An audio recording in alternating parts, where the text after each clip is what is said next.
When you're thinking about spending some money to upgrade a computer's memory, there's a lot of questions to ask. Maybe, how much memory do I need? How much memory can my computer physically accommodate? What increments does the system board support? How much additional memory is cost effective?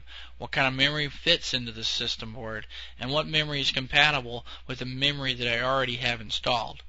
Well, it really depends. It really depends on the computer that you have, and it really depends on the system board in that computer. So my best recommendation is to search the internet. There is a tremendous amount of information on the manufacturer sites for both the computers and the system boards, and there will be certain types of memory that you will have to buy for a particular computer in order for it to work properly. Things to look for, though, would be memory speed. There may be different speeds of memory that would be compatible in your computer, but you want to get the fastest speed, especially if you already have some memory in the computer that is a faster speed. Because if you put a slower speed of memory into the computer, even if that memory is compatible with the faster memory that's already installed, the resulting speed will be the speed of the slower memory, not a mixture of the two. In other words, the strength of the chain is the strength of its weakest link. It's the same way with memory.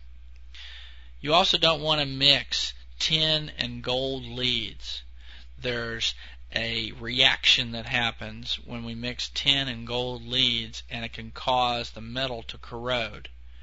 We want to make sure that the memory is the correct size.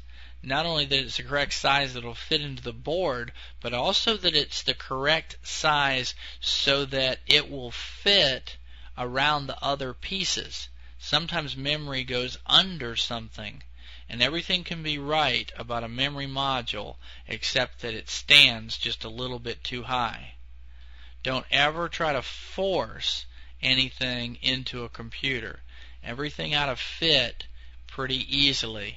If you have to push very hard on anything to get it back into place, then something's wrong. And it's possible to have a memory module that isn't quite right for a computer, and therefore another card, like a riser card, can't go back into place where it's supposed to go. Don't force it. Get the right memory. As far as remanufactured and used modules or remarked chips, my recommendation is buy new memory. But there are ways to save money if you're buying a lot of memory by buying remanufactured or remarked chips. A common ad for memory would look like this, and would list the number of pins that the memory has, the speed of the memory in milliseconds, the size of the memory, and the type of module that the memory uses. So let's talk about some do's and don'ts when we actually install the memory. Protect the chips against the static electricity. A lot of people don't take that seriously, but it's certainly worth taking seriously because electrostatic discharge can be a tremendous damage to memory and other devices in the computer. As we talked earlier, the processor and the memory typically run off of 3.3 to 5 volts. When you walk across carpet and drag your feet and then shock yourself on the doorknob, which everybody's done that, you're discharging somewhere in the neighborhood of 20,000 volts. Now, there's not enough amperage in it, and we'll talk about that later in this training.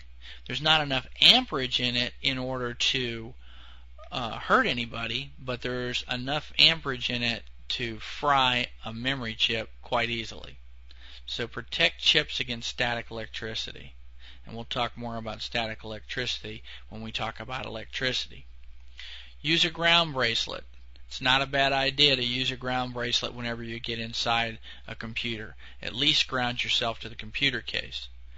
Turn the power off and remove the cover to the case. The first plug that should come out, the first connector that should come out when you start to work on a computer is the power. It should also be the last connector to go back in. Handle memory modules with care. You can break them. Ground yourself before unpacking or picking up the card. And of course, don't stack the cards on top of each other. That's another way to let an electrostatic discharge jump from one card to another, and it could also scratch the pins on the cards. So in summary, we've talked about the types of memory that are in a computer, how the operating system uses the memory located on the system boards, how to manage memory to meet the needs of the software that you're using, and then how to upgrade the RAM on your computer. Now in our next chapter, we'll talk about data storage.